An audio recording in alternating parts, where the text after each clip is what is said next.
My daughter-in-law and her 32 relatives are coming for New Year's? Perfect, I'm traveling. They can cook and clean themselves. The silence that followed wasn't empty.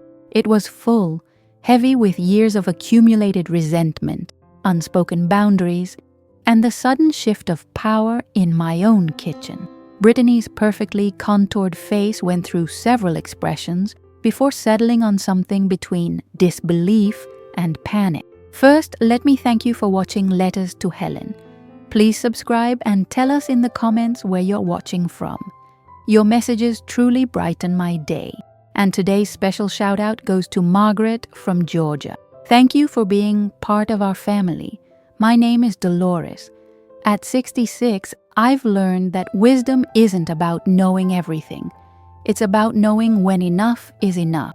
I've lived in this Houston home for 34 years, raised children here, buried my husband Harold from this front porch, and somehow became the family's unofficial event coordinator without ever applying for the position.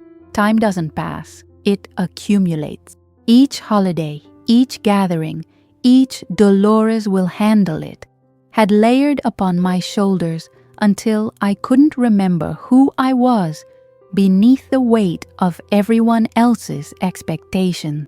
The framed photograph of Harold on my kitchen counter caught the afternoon light just so, illuminating his gentle smile, that solid wooden frame, his gift for our 25th anniversary, had witnessed every compromise I'd made since his passing 10 years ago. Your beauty deserves something permanent to rest in, he'd said.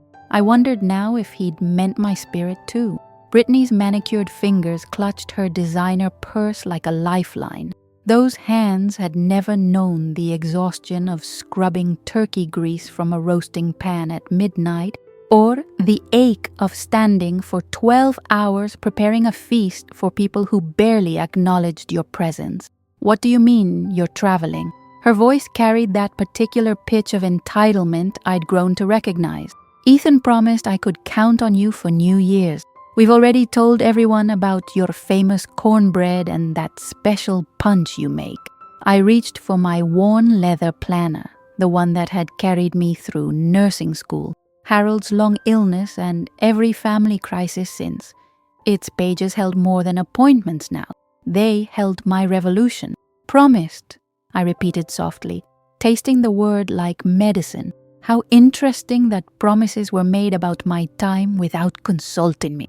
The kitchen clock ticked steadily above us, marking seconds that felt like small victories. Each one brought me closer to a freedom I'd been planning for months. The irony wasn't lost on me. While Brittany had been busy organizing her guest list, I'd been organizing my exit strategy.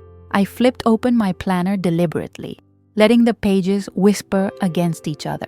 The sound seemed to unnerve her more than my words. Good. After years of being treated like furniture, it was refreshing to see myself register as a presence worth worrying about. For the first time in years, Brittany's eyes darted not to the counter or the oven, but to me, as if realizing I wasn't just part of the furniture anymore. Her perfectly applied foundation couldn't quite hide the uncertainty creeping across her features. I wrote something down in my planner just this morning, I said, allowing a small smile to play at the corners of my mouth. And funny enough, Brittany, it wasn't your menu. She thought this New Year's would be her masterpiece. She didn't know I'd already written the ending. The kitchen clock ticked louder now, as if it too knew the countdown had begun. Letters to Helen, my daughter-in-law and her 32 relatives. Bloco 1. Hook y apresentação. My daughter-in-law and her 32 relatives are coming for New Year's? Perfect. I'm traveling. They can cook and clean themselves. The silence that followed wasn't empty. It was full, heavy with years of accumulated resentment, unspoken boundaries, and the sudden shift of power in my own kitchen. Brittany's perfectly contoured face went through several expressions before settling on something between disbelief and panic. First, Let me thank you for watching Letters to Helen. Please subscribe and tell us in the comments where you're watching from. Your messages truly brighten my day. And today's special shout out goes to Margaret from Georgia. Thank you for being part of our family. My name is Dolores. At 66, I've learned that wisdom isn't about knowing everything. It's about knowing when enough is enough. I've lived in this Houston home for 34 years, raised children here, buried my husband Harold from this front porch, and somehow became the family's unofficial event coordinator without ever applying for the position. Time doesn't pass, it accumulates. Each holiday, each gathering, each Dolores will handle it had layered upon my shoulders until I couldn't remember who I was beneath the weight of everyone else's expectation. The framed photograph of Harold on my kitchen counter caught the afternoon light just so, illuminating his gentle smile. That solid wooden frame, his gift for our 25th anniversary, had witnessed every compromise I'd made since his passing 10 years ago. "Your beauty deserves something permanent to rest in," he'd said. I wondered now if he'd meant my spirit too. Brittany's manicured fingers clutched her designer purse like a lifeline. Those hands had never known the exhaustion of scrubbing turkey grease from a roasting pan at midnight, or the ache of standing for 12 hours preparing a feast for people who barely acknowledged your presence. "What do you mean you're traveling?" Her voice carried that particular pitch of entitlement I'd grown to recognize. "Ethan promised I could count on you for New Year's. We've already told everyone about your famous cornbread and that special punch you make." I reached for my worn leather planner, the one that had carried me through nursing school, Harold's long illness, and every family crisis since. Its pages held more than appointments now. They held my revolution. "Promised," I repeated softly, tasting the word like medicine. How interesting that promises were made about my time without consulting me. The kitchen clock ticked steadily above us, marking seconds that felt like small victories. Each one brought me closer to a freedom I'd been planning for months. The irony wasn't lost on me. While Brittany had been busy organizing her guest list, I'd been organizing my exit strategy. I flipped open my planner deliberately, letting the pages whisper against each other. The sound seemed to unnerve her more than my words. Good. After years of being treated like furniture, it was refreshing to see myself register as a presence worth worrying about. For the first time in years, Brittany's eyes darted not to the counter or the oven, but to me, as if realizing I wasn't just part of the furniture anymore. Her perfectly applied foundation couldn't quite hide the uncertainty creeping across her features. "I wrote something down in my planner just this morning," I said, allowing a small smile to play at the corners of my mouth. "And funny enough, Brittany, it wasn't your menu." She thought this New Year's would be her masterpiece. She didn't know I'd already written the ending. The kitchen clock ticked louder now, as if it too knew the countdown had begun. The front door slammed with the authority of someone who believed his presence could solve everything. Ethan's footsteps echoed through the hallway, heavy, purposeful, carrying the weight of a man who'd never learned that some problems couldn't be fixed with masculine confidence and raised voices. "What's all this about, Mom?" He appeared in the kitchen doorway, loosening his tie like he was preparing for battle. At 38, my son still moved through the world believing it owed him cooperation. Marriage hadn't taught him diplomacy. It had only given him an audience for his assumptions. Brittany rushed toward him like a drowning woman reaching for shore. "Your mother says she's not cooking for New Year's. She says she's traveling." The words tumbled out in a cascade of incredulity, as if she were reporting that I'd announced my intention to join the circus. But then her voice shifted, took on that calculated sweetness I'd learned to recognize. "Ethan, tell her your business depends on this night. Tell her what's at stake." Her hand found his arm again, fingers pressing with the urgency of someone who needed backup for a battle she was losing. Ethan's eyes found mine across the kitchen, the same brown eyes Harold had given him, though they'd lost their father's gentle wisdom somewhere along the way. "Mom, come on, you love hosting. Remember how you used to say the house felt empty without family filling it?" The memory was a knife turned just so. Yes, I had said that. Back when family meant people who helped wash dishes afterward, who asked about my day, who noticed when I was tired. Back when hosting felt like love instead of servitude. "I remember saying many things," I replied, my voice steady as morning coffee. "I also remember meaning them at the time. But time has a way of teaching us which words were wisdom and which were wishful thinking." Ethan stepped closer, adopting that tone he probably used with difficult clients. "Mom, don't make this bigger than it is. It's just one night." The dismissal in those 5 words carried the weight of every time my concerns had been minimized, every time my exhaustion had been invisible to eyes that saw me only as a resource to be managed. Brittany moved closer to Ethan, her hand finding his arm in that possessive way she'd perfected. "See? She's being difficult. I knew we should have booked the country club, but you insisted your mother enjoyed doing these things." The word difficult hung in the air like smoke from a grease fire. At 66, I'd learned that difficult was what they called women who stopped making everyone else's life easier at the expense of their own peace.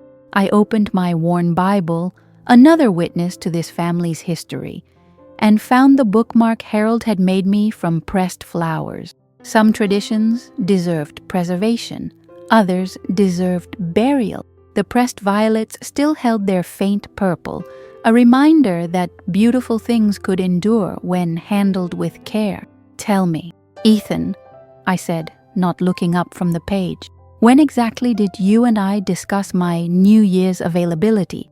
Because according to my planner, that conversation exists only in Brittany's imagination." The silence stretched between us like a bridge neither of them wanted to cross. The problem with imaginations, I thought, watching their faces change, is that they collapse when reality walks into the room. And reality was here now. Ethan shifted uncomfortably, the way men do when confronted with questions they can't answer with authority. His tie hung looser now, like his confidence. 20 years of marriage had taught me to read the subtle signals of masculine discomfort, the cleared throat, the avoided eye contact, the sudden interest in examining fingernails. "Mom, you're being dramatic." There it was, the word I'd been waiting for. Dramatic, the ultimate dismissal, deployed whenever a woman dared to name her reality aloud. Harold would have been ashamed to hear his son use that word against his own mother. I closed my Bible gently, letting the weight of silence speak for itself. The kitchen felt smaller now, charged with an electricity that had nothing to do with the approaching storm outside. Through the window, gray clouds gathered like witnesses to this long overdue reckoning. "Dramatic," I repeated, savoring the irony. "You know what's dramatic, son. Opening mail addressed to you and finding credit card statements for accounts I never knew existed.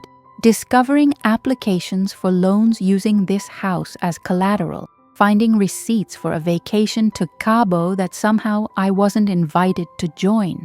Brittany's face went through several shades of pale before settling on a sickly yellow. Her manicured fingers clutched her purse tighter, knuckles white as fresh cotton. The woman who'd walked into my kitchen with such confidence now looked like she might faint. "Those are private," she started, but I held up my hand. At 66, I'd earned the right to speak without interruption in my own home. "Private?" I agreed, nodding thoughtfully. "Yes, they were, until last Tuesday when I decided that privacy in my own house was a privilege, not a right." I opened my planner again, turning to a page covered in my careful handwriting. "Would you like to hear the total of your private expenses? Because I have excellent record-keeping skills." Ethan's jaw clenched, the same way his fathers used to when he realized someone had lied straight to his face. The betrayal in his eyes wasn't directed at me. It was slowly dawning on him that he'd been kept in the dark too. A marriage built on secrets rarely survives the light of day. The kitchen clock continued its steady rhythm, but now it sounded less like a countdown and more like a heartbeat. Strong, determined, very much alive. My own pulse matched its tempo, steady and sure. Furthermore, I continued, my voice gaining strength with each word, I've had several interesting conversations recently with bank managers, with credit reporting agencies, with my attorney. I let that last word sink in like honey into biscuit. Amazing how much information becomes available when you ask the right questions. The blue crystal glass on my windowsill caught the afternoon light, casting rainbow prisms across the wall. It had been my mother's, passed down through 3 generations of women who'd learned to find beauty even in the darkest moments.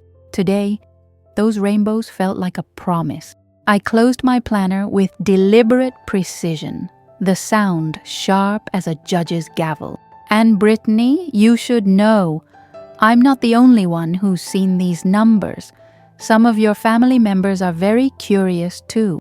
The color drained completely from her face now. She understood.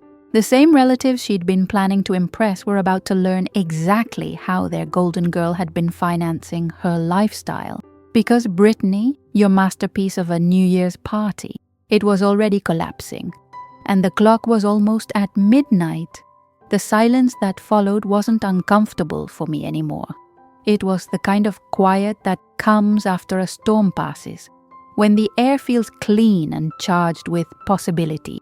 I'd spent decades being afraid of silence, rushing to fill empty spaces with words that made everyone else comfortable. Not today.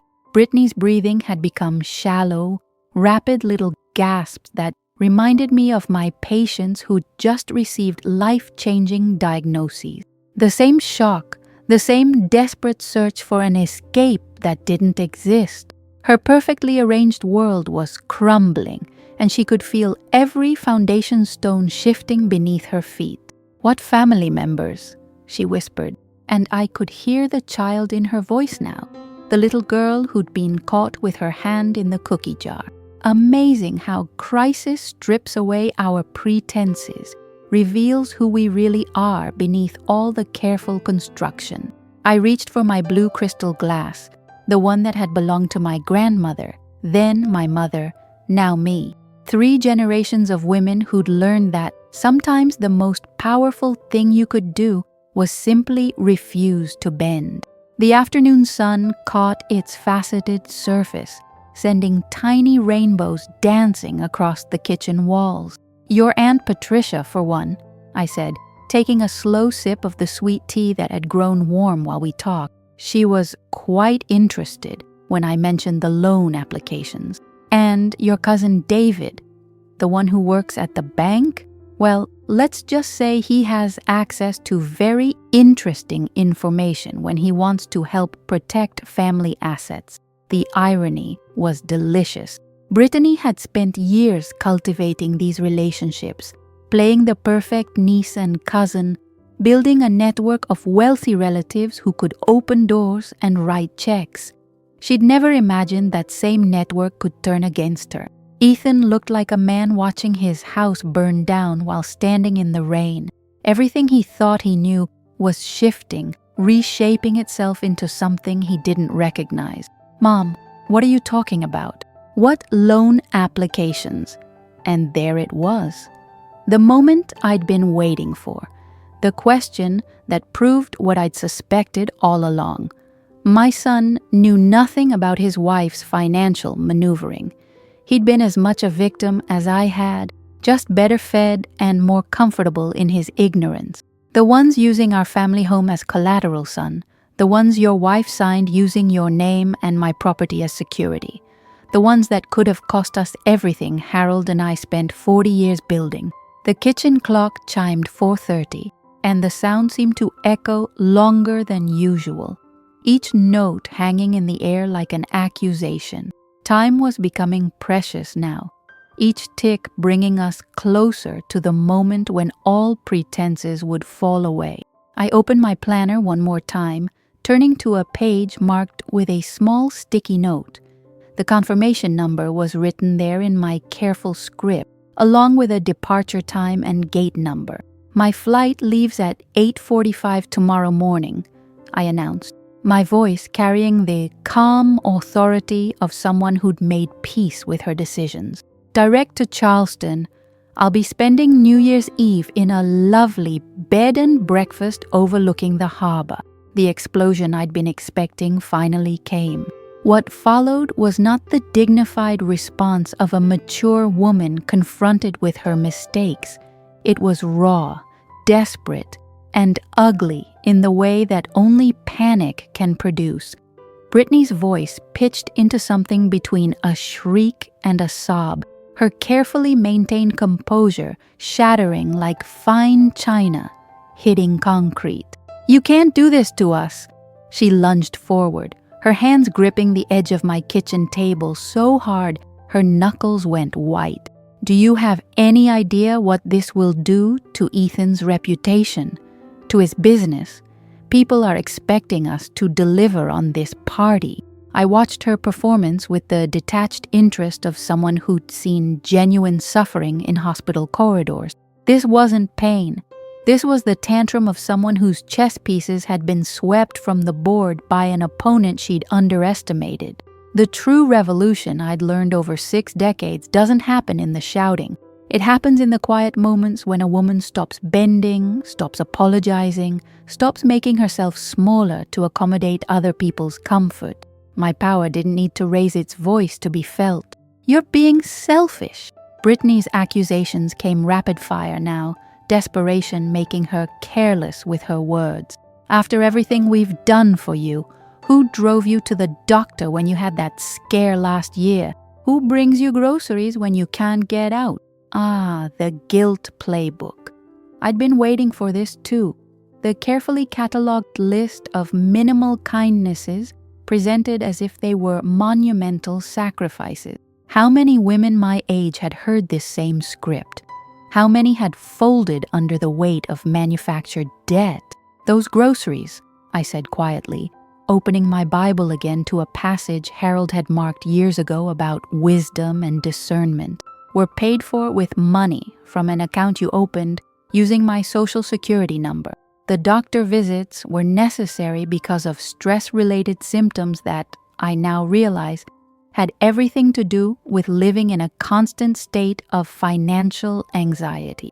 Ethan's face was cycling through emotions like weather in springtime. Confusion, anger, betrayal, recognition. I could see him beginning to connect dots that painted a picture he didn't want to see. His wife, the woman he'd defended and enabled, was not who he'd thought she was. "Brittany, what is she talking about?" His voice carried a new weight now, the authority of a man who was finally asking the right questions. "What account?" But Brittany wasn't listening to him anymore. Her attention was focused entirely on me, her final desperate gambit already forming in her mind.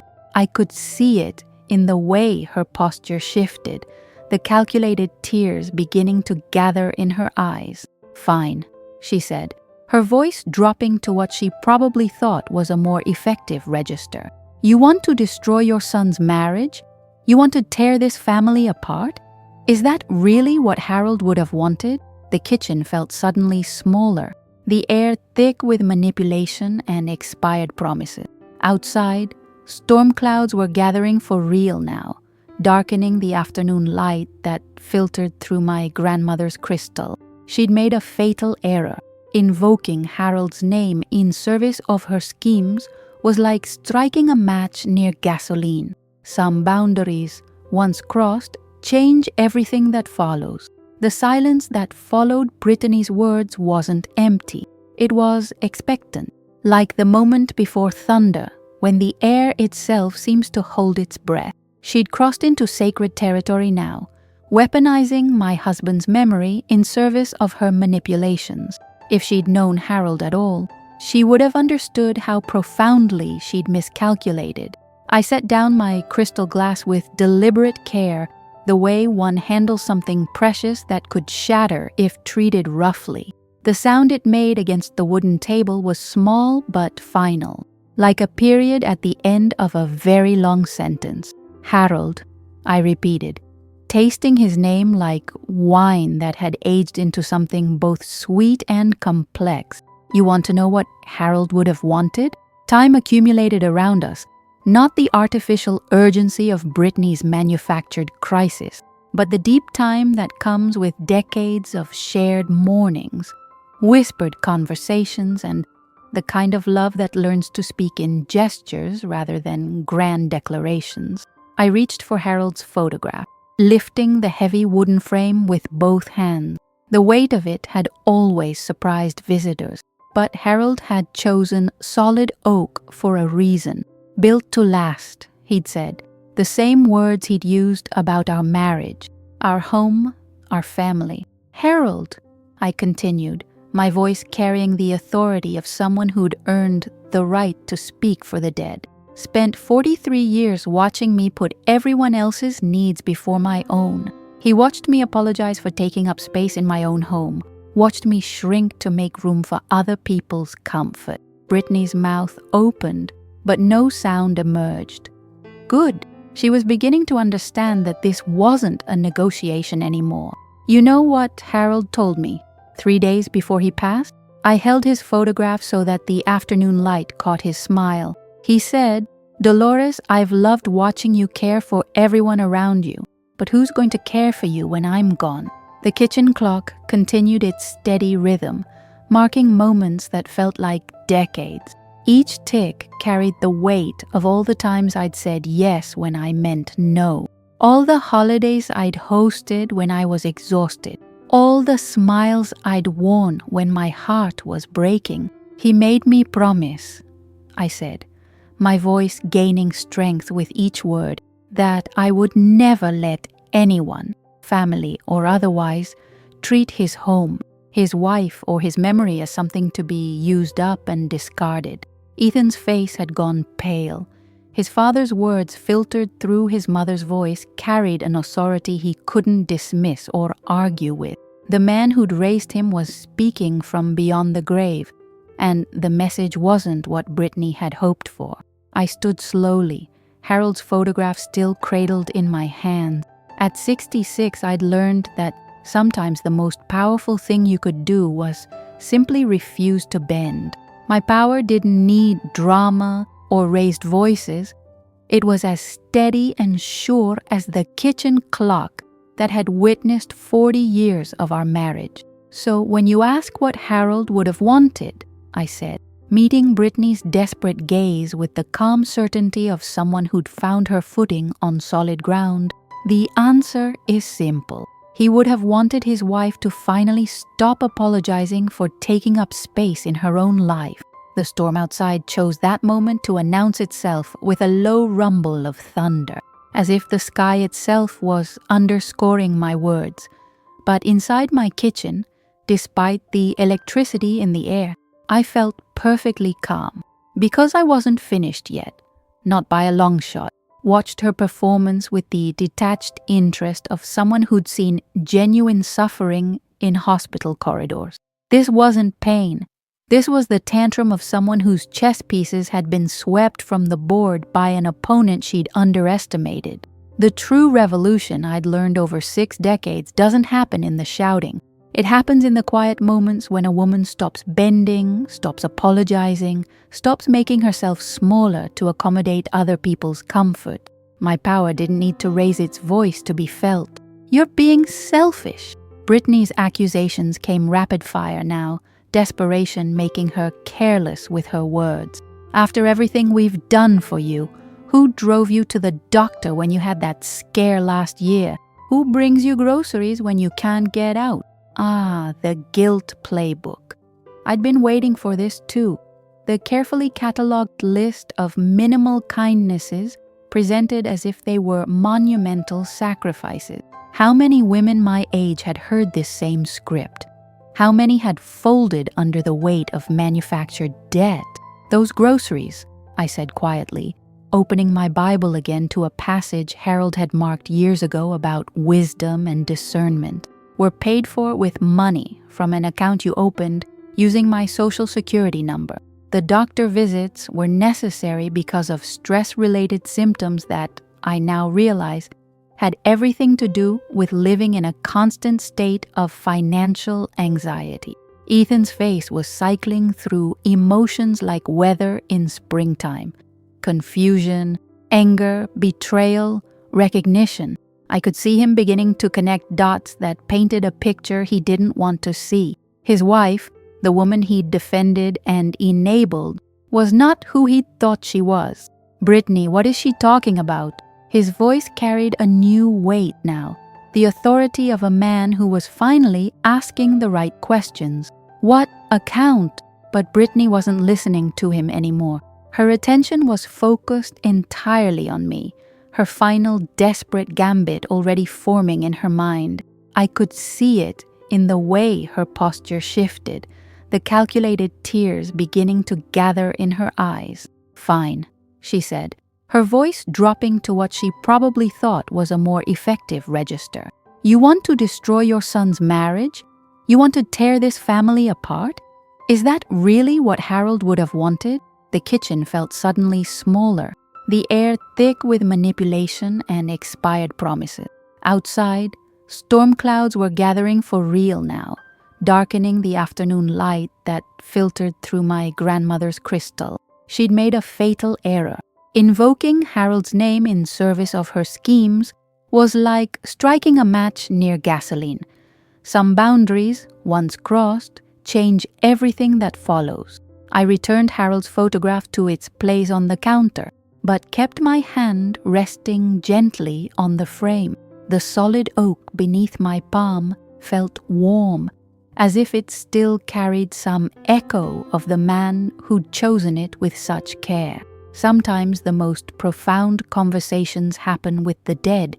They're excellent listeners, and they never interrupt with unsolicited advice. "You want to know what I've really been doing these past 3 months?"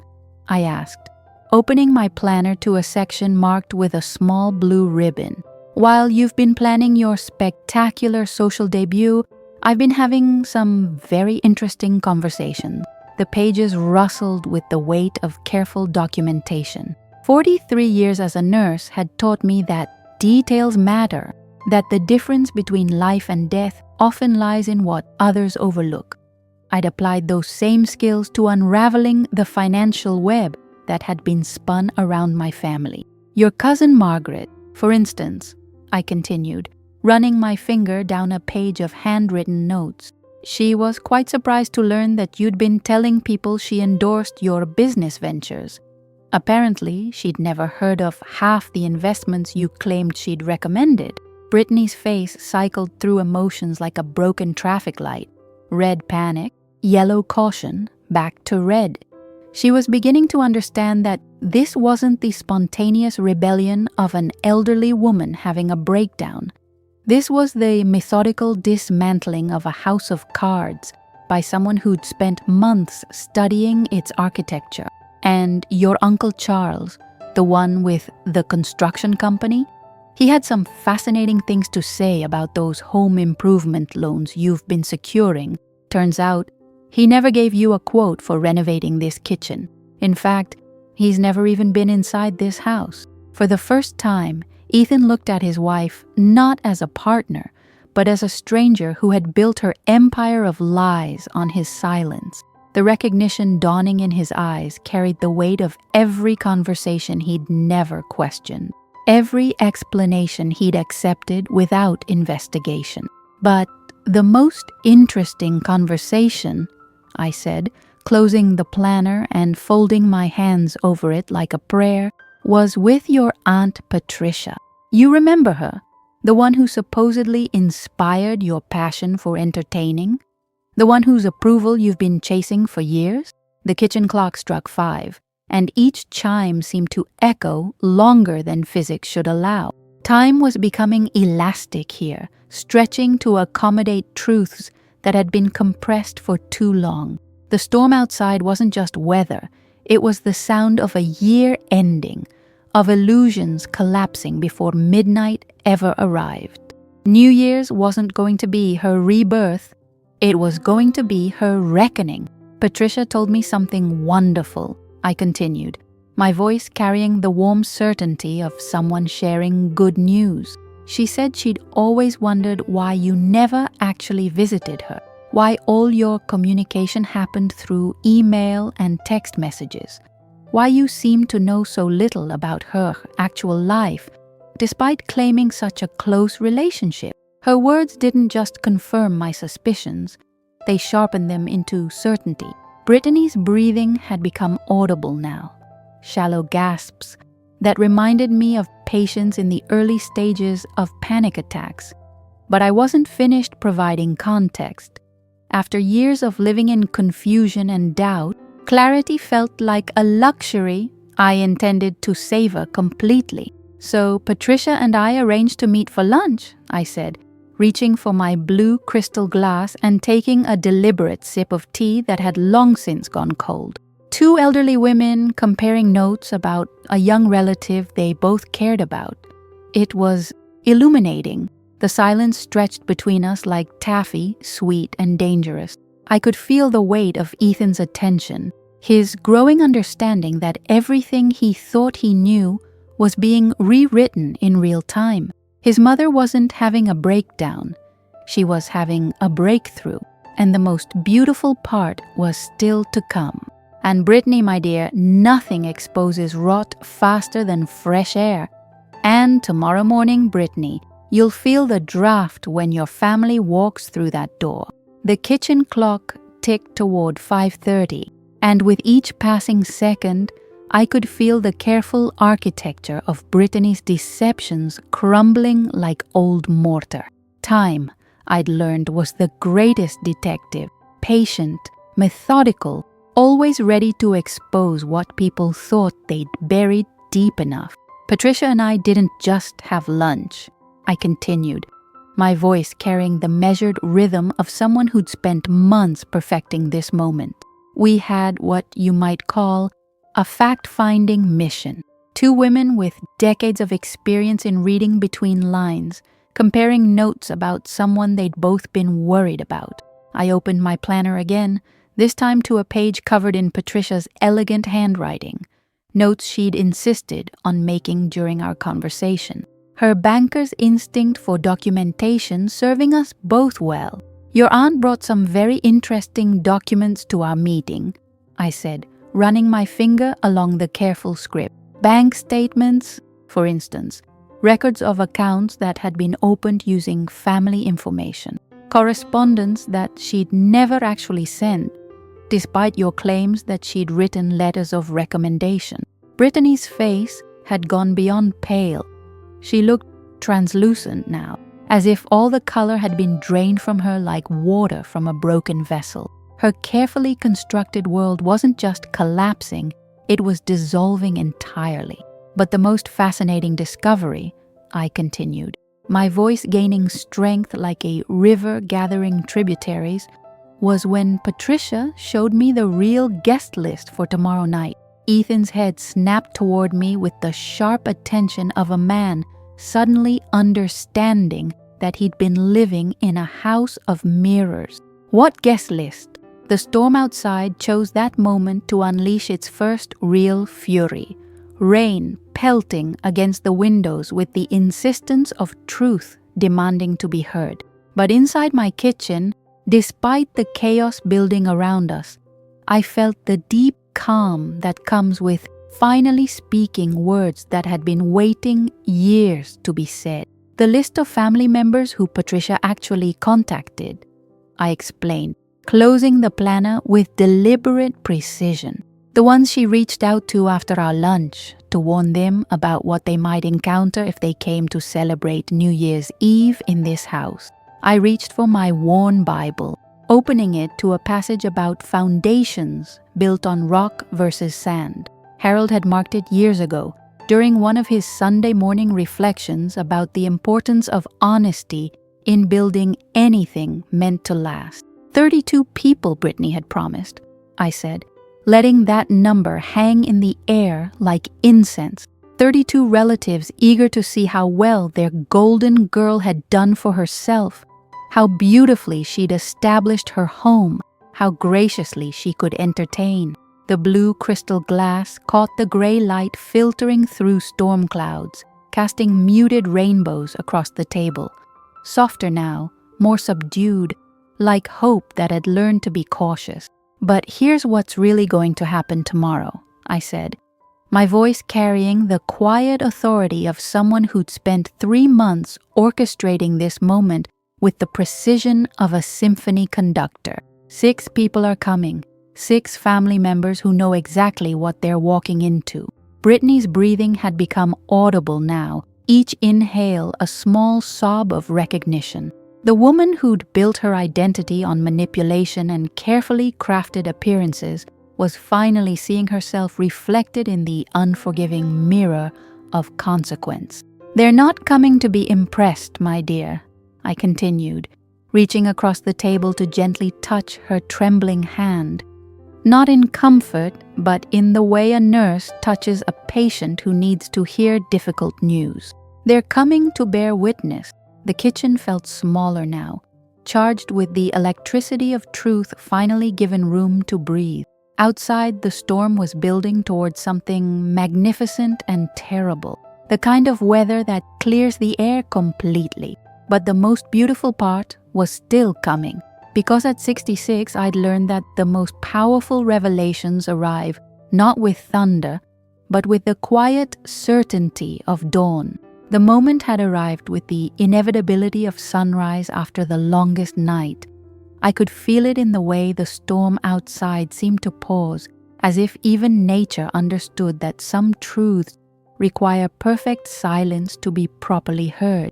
The kitchen clock read 5:45, and I realized that time had become my greatest ally in this carefully orchestrated revelation. 6 witnesses, I repeated, savoring the precision of that number. Not 32 strangers eager to be impressed, but 6 family members who already know exactly who you are, Brittany. And more importantly, who you aren't. I stood slowly, my movements deliberate as a benediction. At 66, I'd learned that power often announces itself not through drama, but through the quiet certainty of someone who has finally stopped apologizing for taking up space in her own life. "Your cousin David will be here at precisely 10 o'clock tomorrow morning," I said, walking to the window where rain painted abstract patterns against glass that had witnessed 4 decades of family gatherings. "He's bringing the loan documents you forged, along with some very interesting questions about signature verification." The sound Brittany made wasn't quite a sob, wasn't quite a gasp. It was the noise of someone watching their carefully constructed reality collapse in real time. But I wasn't finished. After years of living with half-truths and careful omissions, the luxury of complete honesty felt like medicine I'd been denied too long. "Patricia will arrive at 10:30, with copies of every email you claimed she'd sent, every endorsement you insisted she'd given. She's particularly interested in seeing the letters of recommendation that somehow exist only in your imagination." Ethan had gone very still, the way men do when they realize their entire understanding of their lives has been built on shifting sand. His face carried the expression of someone reading his own obituary, recognizing elements of truth while confronting the profound fiction of everything he'd believed about his marriage. "Margaret is driving down from Dallas," I continued, my voice gaining momentum like water, finding its natural course. "She's bringing her accountant and some very specific questions about investments that were supposedly made in her name. Investments that, curiously, she's never heard of." I turned from the window to face them both, Harold's photograph catching my eye as I moved. Even in death, he seemed to be smiling with the satisfaction of a man whose wife had finally learned to defend the ground they'd built together. "And Charles," poor Uncle Charles, who supposedly gave you quotes for renovations, he'll be here too, along with his contractor's license and a very detailed explanation of why he's never set foot in this house, despite the thousands of dollars in work you claimed he'd endorsed. The storm outside reached a crescendo, as if applauding the performance. But inside my kitchen, the air had never felt more still, more charged with the electricity of truth finally given its proper space. Tomorrow morning, Brittany, your New Year's celebration becomes something else entirely, I said, returning to my seat with the measured grace of someone who had finally found her proper place in the world. It becomes a reckoning, 6 family members, 1 accountant, and a very comprehensive review of every lie you've built your reputation on. I reached for my planner one final time, opening it to the last page where I'd written a single sentence in my careful script. Some bridges are meant to be burned. And the most beautiful part? I asked, meeting her terrified gaze with the calm certainty of someone who had spent months preparing for this moment. They're not coming to destroy you, my dear. They're coming to save what's left of a family that's been bleeding money and trust for years. The kitchen clock chimed 6 o'clock, and the sound seemed to echo through decades of accumulated silence, finally breaking into something that sounded remarkably like freedom. The aftermath of truth is always quieter than its arrival. In the space that followed my final words, I could hear the storm beginning to subside outside, as if it too understood that the real weather had been happening in this kitchen all along. The clock struck 6:15, and I realized that time had become my greatest teacher, patient, persistent, always ready to reveal what patience and preparation could accomplish. Brittany had collapsed into the chair across from me, her carefully constructed facade finally crumbling like old wallpaper in humid air. The woman who'd walked into my kitchen with such entitled confidence now looked like exactly what she was. Someone who'd built her entire identity on other people's foundations and was finally watching those supports give way. "You can't do this," she whispered, but the words carried no conviction. We both knew that I could, and more importantly, that I already had. This will destroy everything. Ethan's business, our marriage, our reputation. The litany of concerns was telling.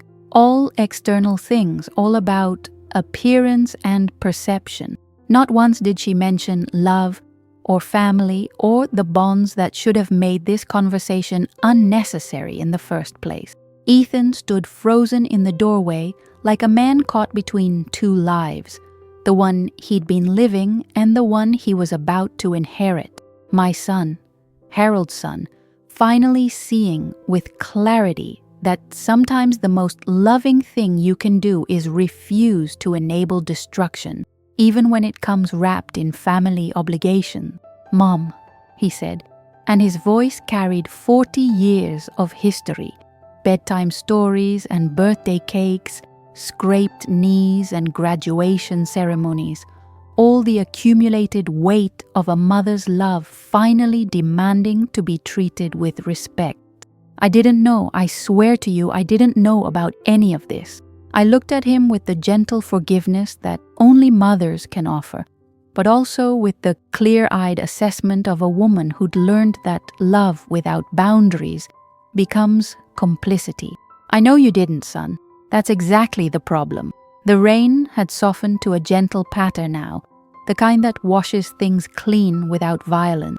Through my kitchen window, I could see the first hints of clearing sky, storm clouds moving east, leaving space for whatever weather would follow. The storm outside had passed, leaving the air clean and charged with possibility. The new year wasn't waiting for fireworks. It had already begun here, in this kitchen, with a single word: enough. I reached for Harold's photograph one last time, running my fingers along the solid oak frame that had outlasted the man who'd chosen it. Your father used to say that the strongest foundations are built by people who understand the difference between compromise and surrender. I've spent 10 years learning what he meant. The blue crystal glass caught the last light of the afternoon, casting familiar rainbows across my kitchen table. 3 generations of women had drunk from that glass, each learning in her own time that sometimes the most powerful thing you can do is simply refuse to bend beyond your breaking point. Tomorrow morning, I continued, my voice carrying the calm authority of someone who'd made peace with necessary choices. 6 family members will walk through that door expecting to find either a celebration or a reckoning. What they find will depend entirely on decisions that get made in the next 18 hours. I stood slowly, gathering my planner, my Bible, Harold's photograph, the tools and talismans that had carried me through this long overdue revolution. At 66, I'd finally learned that wisdom isn't about knowing everything. It's about knowing when enough is enough. My flight to Charleston leaves at 8:45 tomorrow morning, I said, walking toward the kitchen door with the measured pace of someone who'd earned the right to move through her own home without apology. I'll be gone for 2 weeks.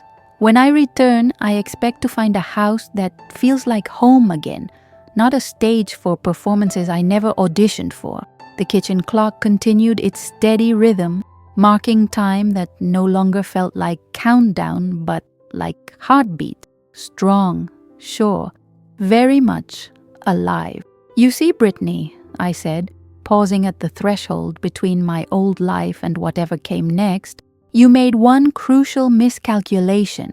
You assumed that because I'd been quiet, I was powerless. You confused patience with permission. I met her terrified gaze one final time.